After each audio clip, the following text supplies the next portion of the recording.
All right, guys, welcome back to the Rolling Grill. Today we have a good one. Today we have rack of lamb.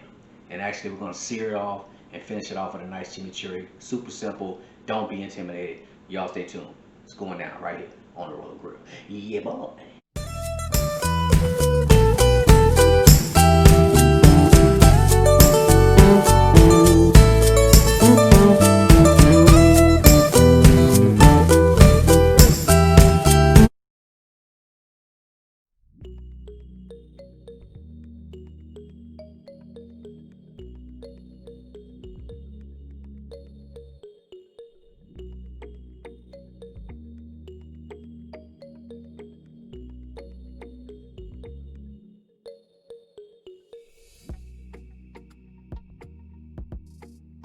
All right, guys, what we have here is two nice size rack of lambs, 2, 4, 6, 8 bones each.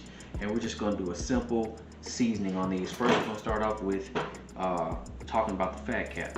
These are Australian lamb chops, rack of lamb. Australian lamb chops are known to be gamey, and the gaminess comes from this fat. But I'm not gonna take any of that fat off. These are where I got these from. They trimmed them up pretty good, so I'm not gonna do anything else to those. But if they were very fatty, you might want to get you a nice little paring knife or something and just go across it and take off as much as you want. But I'm gonna sear these up anyway, so I'm really not worried about that. Now, Colorado lamb chops, if you can find those, they're much bigger, not as gamey. So what we're gonna do is we're gonna do a simple seasoning. This is salt, pepper, garlic powder, onion powder. That's it. I'm not going with any herbs in this because we're going to finish these off with this herbaceous chimichurri that has cilantro, that has parsley, that has fresh oregano, garlic, and all kind of stuffs in it. So I'll put the link to this recipe right here on the left hand side. But we're not going to do any herbs on the meat. All that's going to come from this when we finish it off. So simple process. A little olive oil. Okay. Let me do one at a time. And then I'm gonna go on with a nice even coat of salt and pepper. All right, same thing on this one. The ratio is probably 2 to 1. 2 parts salt, 1 part pepper. And then like I said, the onion powder and garlic powder. Same thing on this side. These are lamb chops. You don't really need to do a lot to lamb. Lamb is full of flavor. You either love it or you hate it. There is no in between. All right. Don't forget the salt is very in right here on the edge. Okay. A lot of people are really intimidated by lamb. It's very easy to cook. For a lot of people, they like to eat it medium. They like to eat it rare, medium rare. You know, so you just have to cook it to your preference. Me myself, I like it medium rare. I'll do medium, but my preference is medium rare. That is it. All right, just a quick preview before I go, before I put this in the refrigerator. It was salt, pepper, garlic, onion powder, and I also used ground thyme on these as well. I'm gonna let these sit in the refrigerator for about maybe an hour, hour and a half, and then I'm gonna let them come to room temperature for probably about 20 minutes after that. And then in a hot cast iron skillet, they go, and then we're gonna pop in the oven. So y'all stay tuned. It's about to go down there. Yes, sir.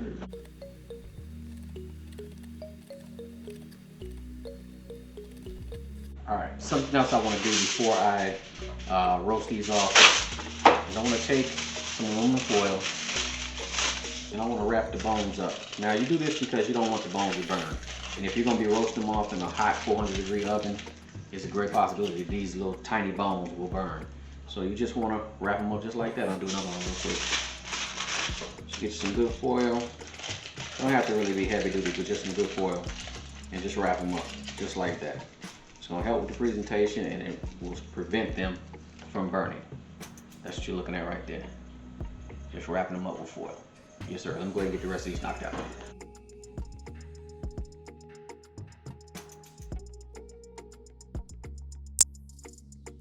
All right, y'all. Now it's time to sear off these rack of lamb. If you see them, I'll take them out the refrigerator. Hopefully you can see them. I let them rest for like 20 minutes to kind of come down to room temperature. But now it's time to get at it. I got a cast iron skillet. I'm gonna go ahead and hit a little oil in there. They are kind of fatty, so I don't need much oil. You can tell the oil is already ready to go. You already got those nice streaks in the cast iron skillet. So I'm gonna do presentation side first, which is the fat cap side down in the pan. Once it starts to smoke just a little bit, and I am using this is regular olive oil, not extra virgin olive oil. Avocado oil will be even better since it's got a high smoke point. All right, and now pressing it down into the pan.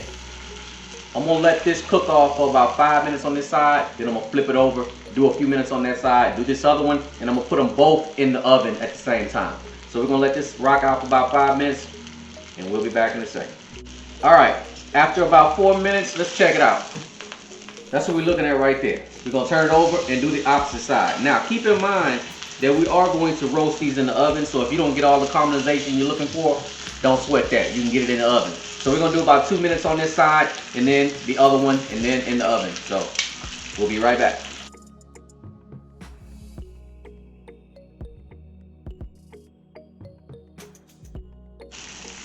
All right, now that I have them seared on both sides, now what I'm gonna do is I'm gonna go ahead and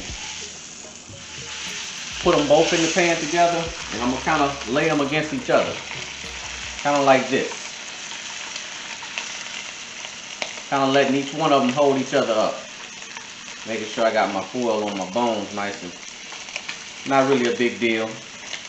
Alright, I'm going in a 425 degree oven. My target temperature is about 130. I'm going to take these to like medium, not medium rare.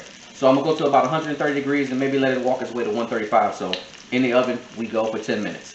Alright, and at 450 degrees I actually let it go for like 20 minutes. And it's ready to go. I took it off at 130, so I'm gonna let it sit and rest, walk its way to 135, and then we'll cut it. Stay tuned.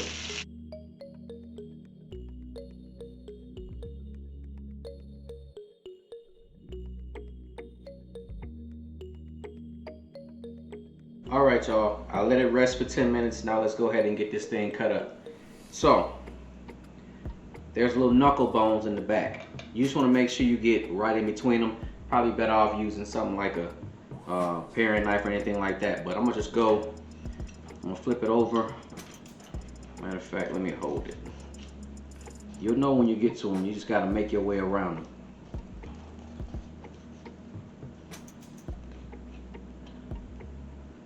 It's always the first one that's the tricky one. There you go. Sharp knife, definitely needed. That's our first cut. Man, it smells so good. All right, Eric, come on. There we go. All right.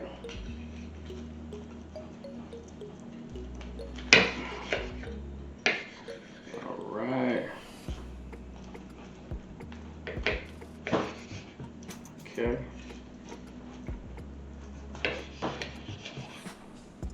Right, I'm gonna dress them up in a minute.